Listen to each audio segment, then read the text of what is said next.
Lesson 1, Cowboy Country. Cowboys round up cattle on the plains. How many cowboys do you see? After the Civil War, settlers by the thousands began coming to the place that would become the state of Oklahoma. Many of the people settled here, but some were just passing through. They were not alone. At the same time, cowboys drove millions of cattle through Oklahoma. Birth of the cattle drive. The story of the cattle drive starts in Texas. After the Civil War, Texas soldiers returned home, but it was not the same as it had been before the war. Farms were in ruins. All the men had left to fight the war. It was hard for women and children to keep farms running. Fences had been destroyed. Cattle had roamed free, destroying fields. Texas had been a slave state before the war. When the war ended, so did slavery. Many freedom people left Texas. They hoped to find work somewhere else. Freed people who stayed became farmers. Many rented land on the farms and plantations where they had lived before the war. It was a rough life, a tough life. Both black and white farmers had to rebuild the farms.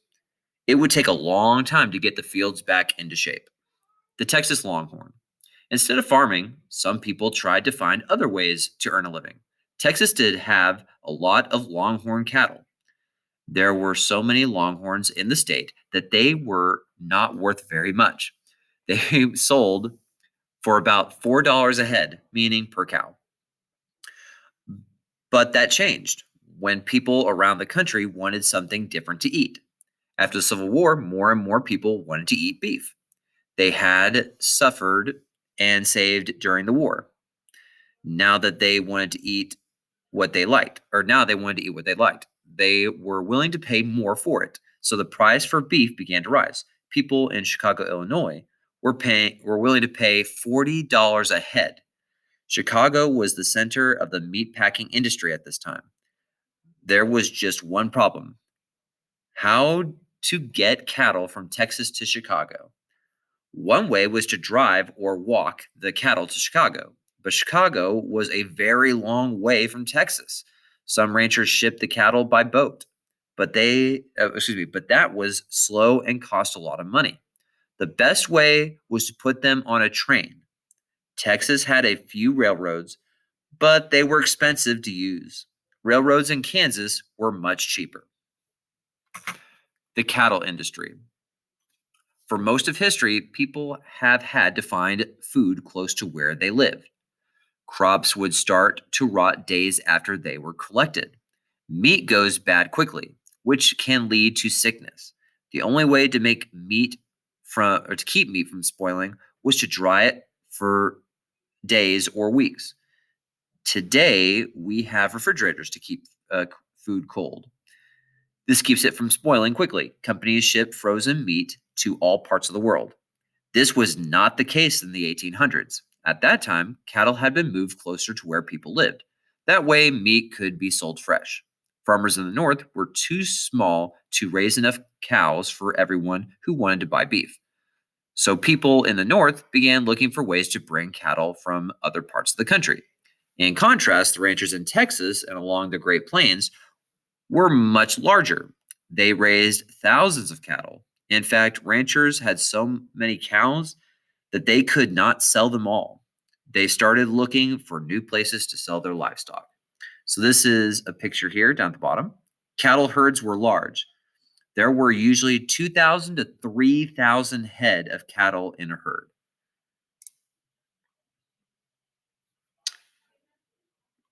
In the picture right here, we got cowboys loaded the cattle onto railroad cars at Abilene, Kansas. Kansas stockyards.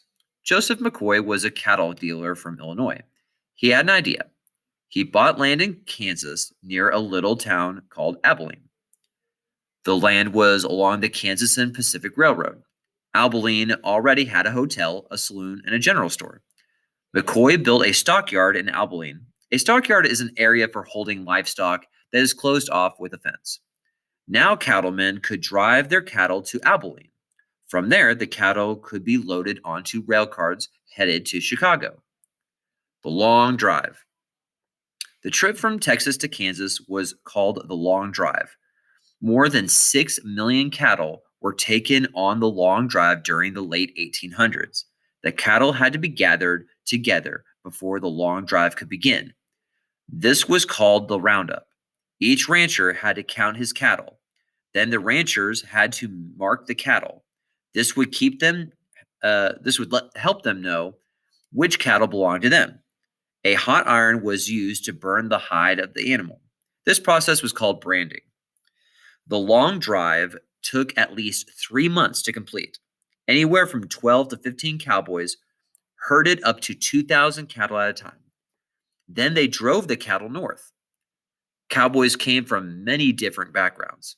Some had been enslaved before the Civil War, others were former soldiers. American Indians and Mexican Americans also worked as cowboys. Cowboys worked around the clock. They started their day before the sun was up. Most cowboys got a few hours of sleep each night. They took turns guarding the herd. They had to protect it from the wild animals. They also had to fight off cattle rustlers. Cattle rustlers were people who would steal cattle. Life as a cowboy was dangerous. They feared lightning, tornadoes, and prairie fires. They also feared stampedes.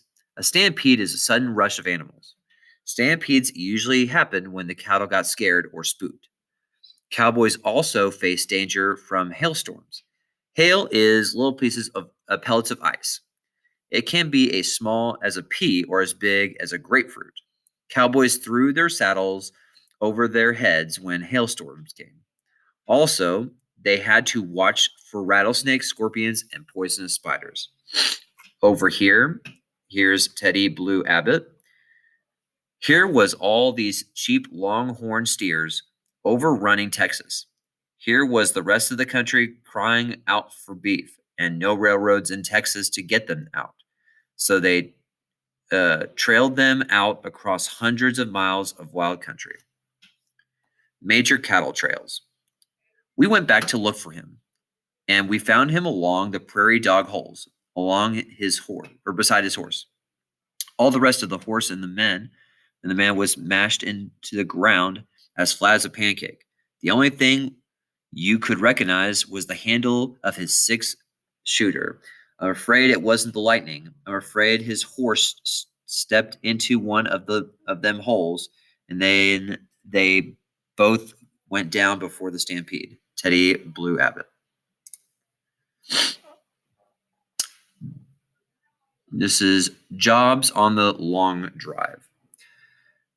There were a number of different jobs for cowboys making the long drive. Trail boss.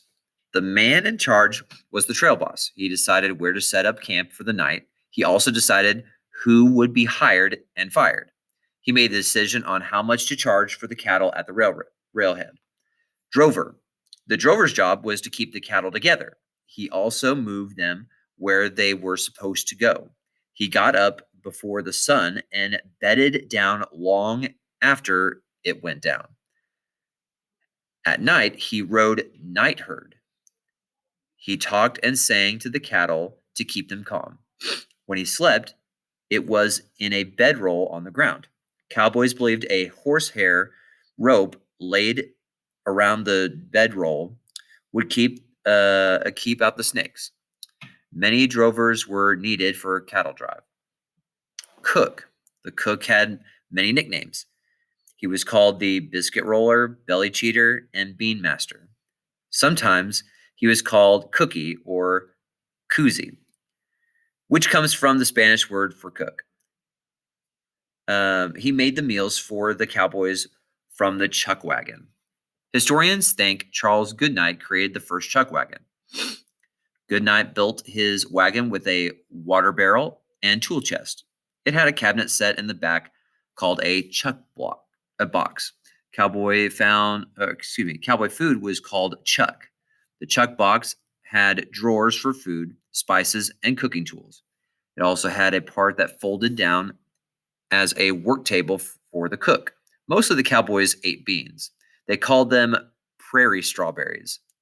The cook might even fix red bean pie for dessert with calf slobber on top. Calf slobber was what they called marigou.